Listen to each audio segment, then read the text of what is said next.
to today's Los Blancos podcast. Today we'll be discussing the Rayo Vallecano game.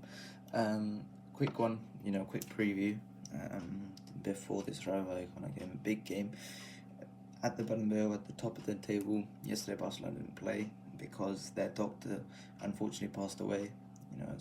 I send my condolences to the Barcelona family, to the whole organisation, and to the doctor's family. It's obviously a horrible situation to lose somebody that close to you. So of course I send my condolences to them. But obviously they didn't play yesterday, rightfully so. Today Real Madrid go at home to Rayo. It's a huge game, sandwiched in between a lot bigger games. So let's talk about Rayo Vallecano a little bit. So far this season they've been very good, I thought. So they've been in good form for most of the season, apart from the last few games. Last 3 games they've experienced 2 losses and 1 draw. But before that, I believe they had gone 8 games unbeaten, which was stretching a long time since December the 1st. So before that they were really good on form.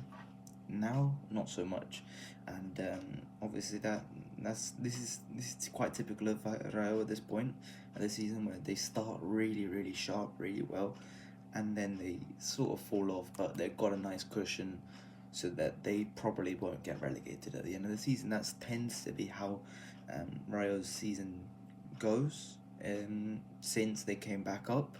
But if we talk about this game, they're missing, it seems like, quite a few players going into this game. They look like they're potentially missing a lot of their attacking core, right? They're missing a lot of the guys that score plenty of goals for them. They're missing Sergio Camello, they're missing Jorge de Frutos, they're missing Isi Palazon, they're missing Unai Lopez, they're missing Abdul Mumin as well. So a lot of the guys who are going to score goals for Rayo are missing, which is a big for us. They're not going to cause as much of a threat, and generally Rayo, when they come to Real Madrid, come to the Bernabeu, it's not as difficult as when we go to Vallecas, which is obviously a difficult game for us. So I think it's going to be it should be a simple enough game, one in which we should be able to beat Rayo. They're missing a lot of players, and therefore we should be able to get the job done, but we should be careful of Rayo Vallecano and what they can give us. They have been a good team this season. They do find themselves in, I don't know what position they are, but I think they're 7th in La Liga. So they do find themselves in a good position in La Liga. But I back Real Madrid to win, and I think Real Madrid need to be at our best. We need to be at our best. So let's talk about Real Madrid's team going into this game. What I would do: goalkeeper Thibaut Courtois. I think I've brought up how Thibaut Courtois hasn't been at his best recently. But I've got no concerns. It's not the biggest concern around right now. Right back, Lucas Vázquez. Talking about the biggest concern, Lucas Vázquez is that, but obviously Rayo, I don't think, are in a position to exploit that particularly well in this game. I believe the predicted lineup has Álvaro García playing left wing, and I don't think Álvaro García is too much of an issue for Lucas Vázquez. Maybe that's famous last words, but I don't think Lucas Vázquez should have too many issues. Obviously, we want Fede back at his best. And this does bring me to another different point, talking about whether Federico Valverde is actually better as a right back. Because for me, I think I love him as a midfielder. I think he does a lot well in midfield. But I think what he does on the flanks, generally, I think is really good. And I think that's, in my opinion, that's where Federico Valverde thrives the most. I'm not talking about right back, I'm talking about just on the wing generally. I think the best position for him actually is in a midfield 4 on the right hand side, but obviously that's not always possible. That's why he's had to play right wing in the past, that's why he's had to play right back in the past. He's played multiple positions. I think this right back position could be something we consider for the future. Not right now, but obviously for now it's a temporary issue, but for the future, maybe Federico Valverde right back should be something that we consider, because he is a very good right back. He's very good at everything that we need to do from right back. His instincts are really damn good, and obviously his physical ability, his athletic ability and his technical ability all fit the right back bill really nicely. So I think Fede takes a nice rest here, a good opportunity for him to have some rest.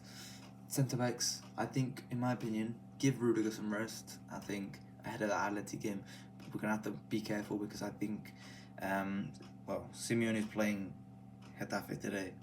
I think a lot will be said about that Getafe game. We'll talk about that in a second. But yeah, for me, I think Raul Asensio and David Alaba should start this game. Asensio will probably play midweek. Hopefully he'll play midweek. But Alaba, I think, should play this game.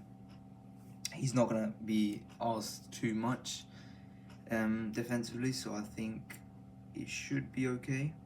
I say this, it should be okay. But yeah, and then left back, I think, in my opinion, should be Fran Garcia. Nice opportunity for him to actually actively contribute for the team. Good opportunity for him to play and impress. Then the midfield four, the 4-4-2 formation, I think I've gone for. Midfield four, I think, in my opinion, is a good opportunity to rest some of the guys. Mbappe's obviously missed a few games now, or had a few issues with that tooth, whatever. I don't really care, but yeah, I think for me in this game I would go for a midfield four of Tchouaméni, Camavinga. I know he's had a couple poor games, but I think this is a nice game for him to play. Tchouaméni, Camavinga. Bellingham comes back into the team, which is a huge addition back into the team, and I'd go for Modric on the right hand side as well. So good midfield here, strong midfield as well. Bellingham's had a few games to rest and recuperate ahead of this game and the Atleti game, and Tchouaméni's had a couple good games as well. Camavinga, good opportunity for him to recover some form ahead of the Atleti game, and then front two, I've gone for Vini and Mbappe. Maybe it's an opportunity to play Hendrick. We're going to need to get some shots off against Rayo.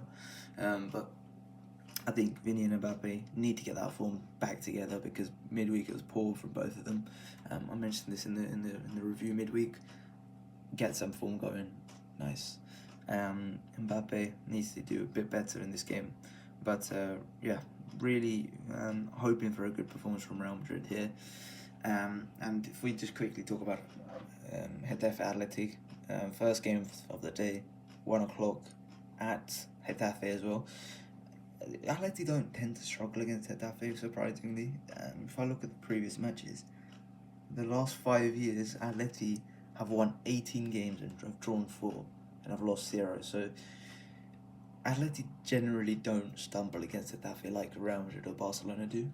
But that being said, it's still not a game you want to be playing sandwiched in the middle of 2 Champions League games and some Copa del Rey games. It's just not what you want to be doing. So obviously that's nice to see Atleti hopefully struggle against Getafe. That being said, I mean, we're going to tell a lot from their lineup. I think their lineup's going to tell us how much rotation is going to happen, because Atleti, a lot of people have said Atleti's got the best squad. In terms of the drop off from their first and their second team is the least in La Liga. I think in my opinion, I'd say that I would agree with that sentiment, and so I think a lot can be said from that team, what they can do. So yeah, I think that's about it. I mean, apart from that, I hope you guys have enjoyed. Please like, subscribe, and I'll see you guys later. Bye bye.